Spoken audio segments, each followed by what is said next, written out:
Unit number 2 is three-phase induction motor. Three-phase induction motors are widely used in industry. They run at constant speed from no load to full load. In case of DC motor is preferred when large variation of speed is required.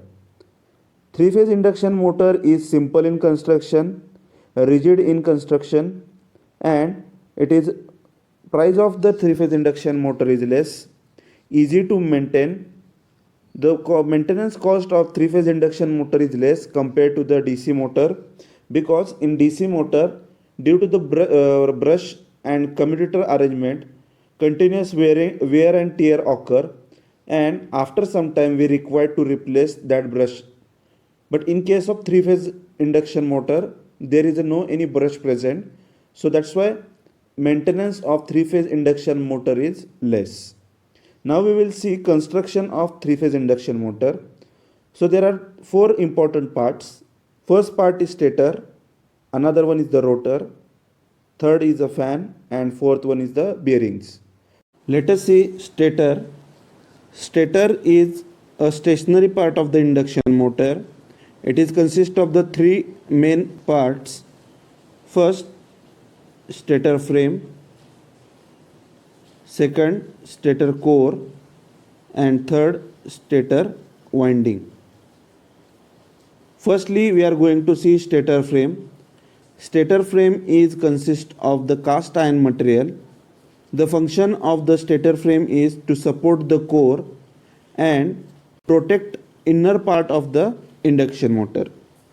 So this is the stator core and it is made up of the cast iron material. Now we are going to see stator core. Stator core is consist of the thin lamination. It is consist of silicon steel material. Laminations means thin metal sheets material is bunched together to form a stator core to reduce hysteresis and eddy current losses. You can observe here, this is the stator lamination. Slots is provided. Inside a slot, stator winding is placed. And this stator core is inside a stator frame. Now we will see stator winding. Stator winding is placed inside stator slot and it is made up of the copper material. The function of stator winding is to produce rotating magnetic field. The function of stator winding is to produce rotating magnetic field. The stator winding is connected in two ways. That is, first it is connected in star. This is star connection. It is also connected in delta connection. Three end of the winding, that is, consider this is R, Y and B. Three end of the winding is brought at terminal box and three-phase AC supply is fed to the stator winding. Next part is the rotor. Rotor is the rotating part of the induction motor. There is no any supply is connected to the induction motor. Rotor has two types. First, squirrel gauge rotor. Second is slip ring rotor. Squirrel gauge rotor is consist of cylindrical laminated core with parallel slot.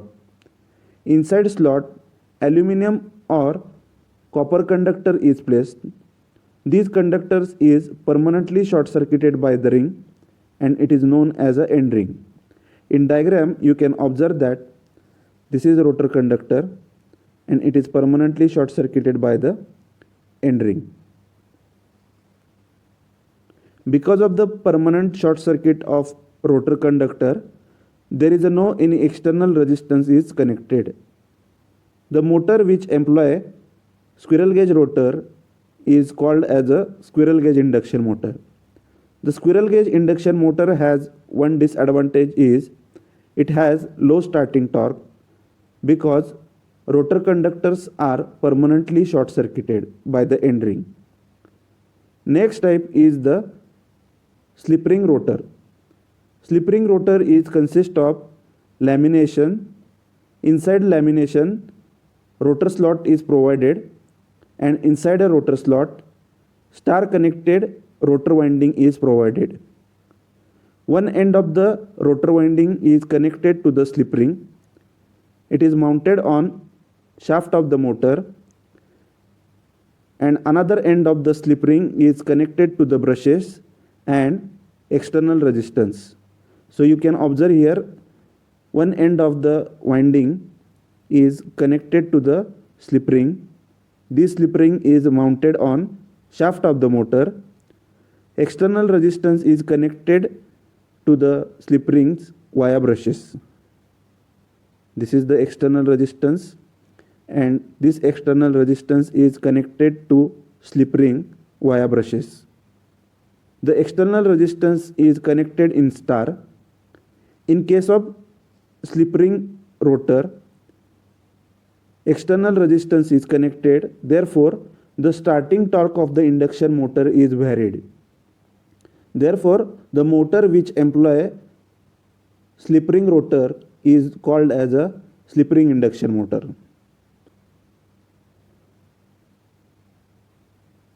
Next part is fan.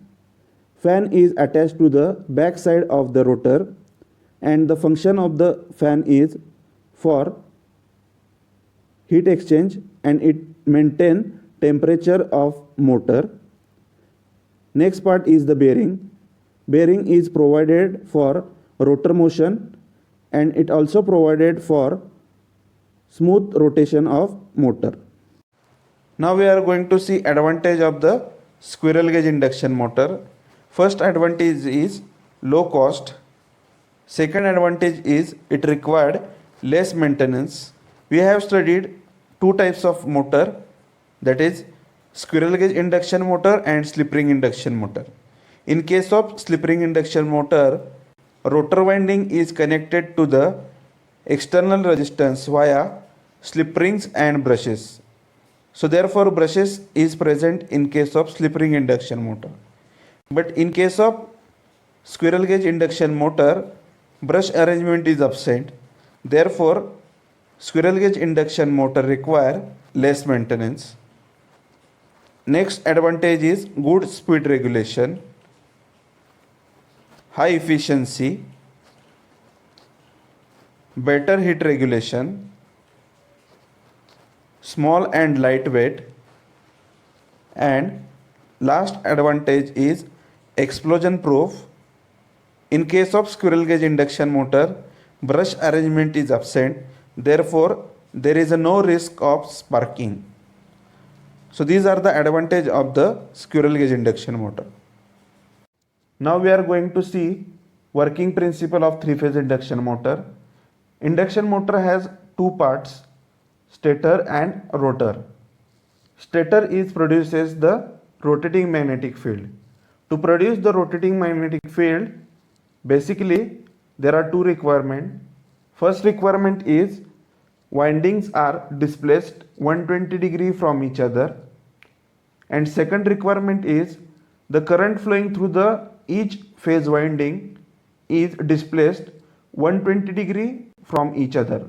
That is, current flowing through the R phase, current flowing through the B phase is 120 degree phase shift between two current. We know the Faraday's law of electromagnetic induction, that is, whenever conductor cuts the magnetic field, EMF is produced inside the conductor. So this is the direction of rotating magnetic field, and this is the rotor conductor. Due to this arrangement, the rotor conductor is cut rotating magnetic field and EMF is induced inside the conductor. To produce the induced EMF, either magnetic field is rotating or conductor is rotating. Between two quantities, one quantity must be rotating. So after producing the induced EMF inside a rotor conductor, this is the direction of rotating magnetic field and this is the conductor. Inside a conductor, induced EMF is present. According to the Lenz law states that induced EMF is always opposite to the cause of its production. So here the cause is direction of rotating magnetic field. Therefore, this induced EMF is try to catch rotating magnetic field. So this conductor is firstly try to oppose the rotating magnetic field by catch the speed of rotating magnetic field. Here the speed of rotating magnetic field is known as a synchronous speed and it is calculated as 120 F divided by P.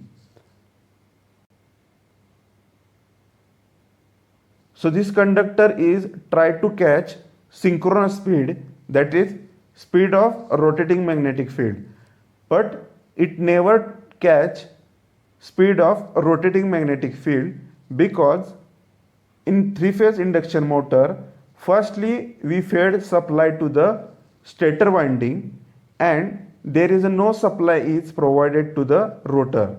So firstly rotating magnetic field is present, after flux cutting will occur and then this conductor is opposes rotating magnetic field by catch the rotating magnetic field. But this conductor never catch rotating magnetic field and it will continuously rotate in the direction of rotating magnetic field and motor is start rotating. So this is the working principle of three-phase induction motor. Next point is various terms used in the induction motor. First term is synchronous speed. It is calculated as 120 F divided by P. Here F is the supply frequency and P is the number of pole. It is defined as the speed at which rotating magnetic field is rotate is called as a synchronous speed. It is denoted by letter Ns. Now we are going to see next term, slip. It is calculated as Ns minus N divided by Ns. It is defined as the difference between synchronous speed and actual speed. The actual speed is also known as a rotor speed. Ns minus N is also called as a slip speed. When motor is stationary, at that time speed of the motor is 0. Therefore, slip is equal to the 1. Slip of the induction motor is 1 when motor is stationary.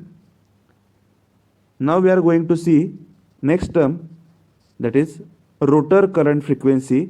It is denoted by F dash and it is calculated as S into F. S is the slip and F is the supply frequency. When motor is stationary, at that time N is equal to 0 and slip is equal to 1. Supply frequency is calculated 1 into 50 Hertz, that is supply frequency, and it is 50. So we can say that when motor is stationary, at that time rotor current frequency and supply frequency both are same. When motor is rotated at some speed, the rotor current frequency is F dash is equal to S into F. At that time speed is at some RPM and slip is also decreases. Difference between Ns and N is also decreases. Therefore, supply frequency and rotor current frequency both are not equal. In this case, slip is decreases. Therefore, supply frequency and rotor current frequency both are different when motor is in running condition. Next term is rotor current.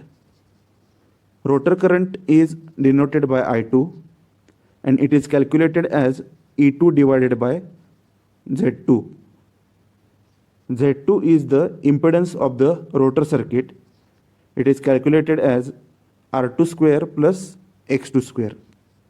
This is the formula of rotor current. Now we are going to see effect of slip on rotor circuit parameter. When rotor is stationary, that is n is equal to 0, at that time slip is equal to 1 and difference between ns and n is also high. Therefore slip of the induction motor is high. When motor is rotated at some speed, the difference between ns and n is also start to decreases. Therefore slip of the induction motor is decreases. Now we will see different parameter of rotor circuit under running condition. Firstly, rotor current frequency. It is calculated as S into F. At initial condition, rotor current frequency and supply frequency both are same, because in stationary situation n is equal to 0 and supply frequency is equal to 1. Therefore supply frequency and rotor current frequency both are same. Next point is rotor EMF. Rotor EMF, and it is calculated as S into E2. Under running condition, it is calculated as S into E2. Rotor reactance X2 is calculated as S into X2. S into X2. So this is the different parameters of rotor circuit under running condition.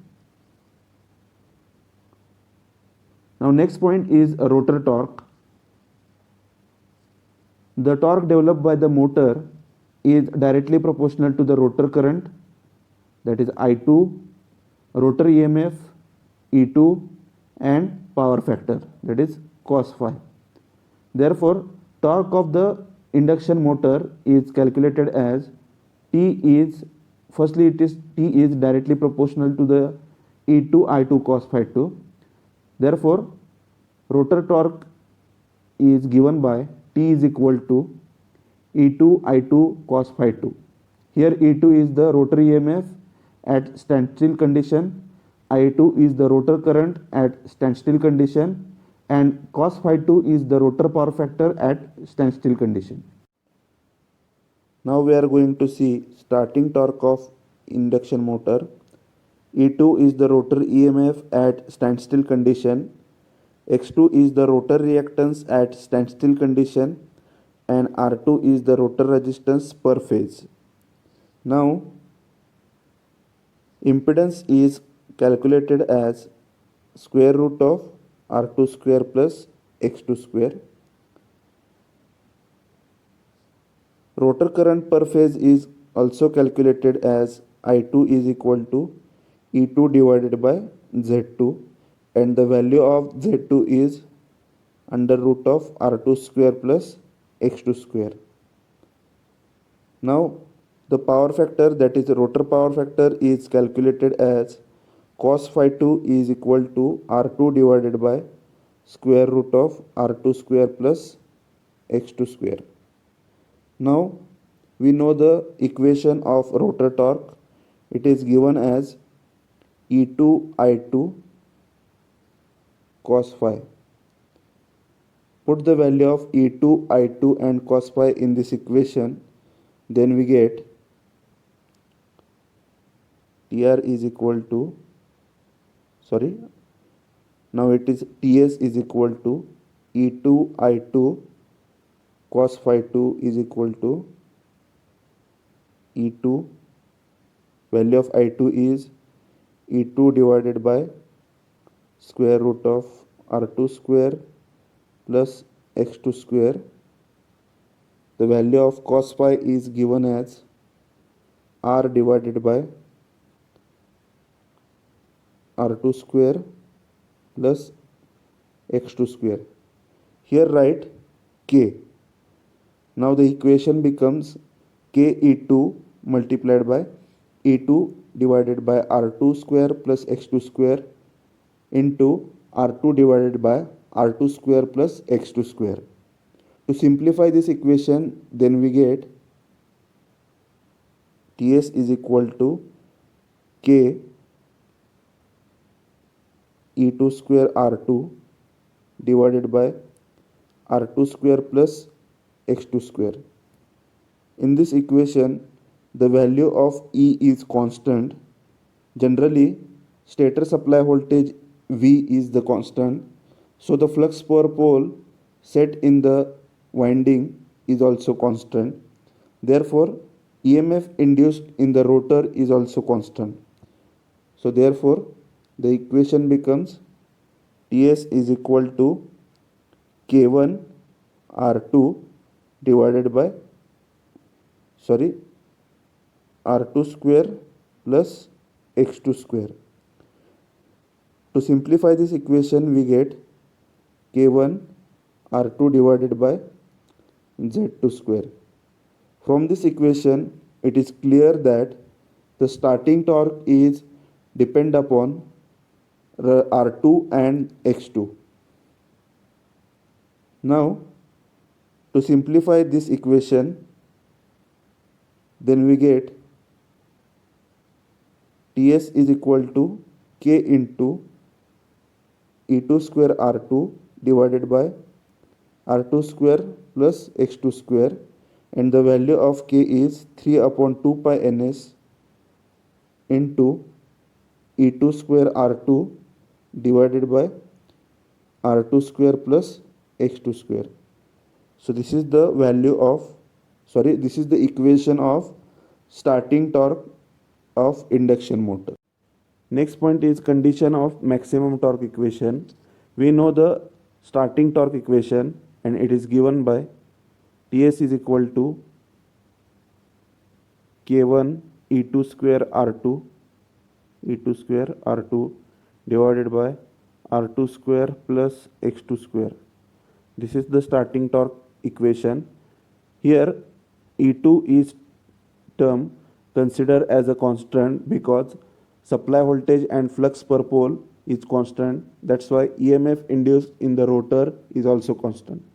So the equation becomes Ts is equal to K into K1 into R2 divided by R2 square plus X2 square.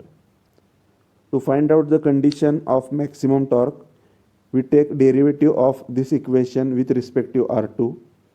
Then we get dTs divided by dR2 into bracket. Use here quotient rule. Consider this equation. Numerator is considered as U and denominator is considered as a V.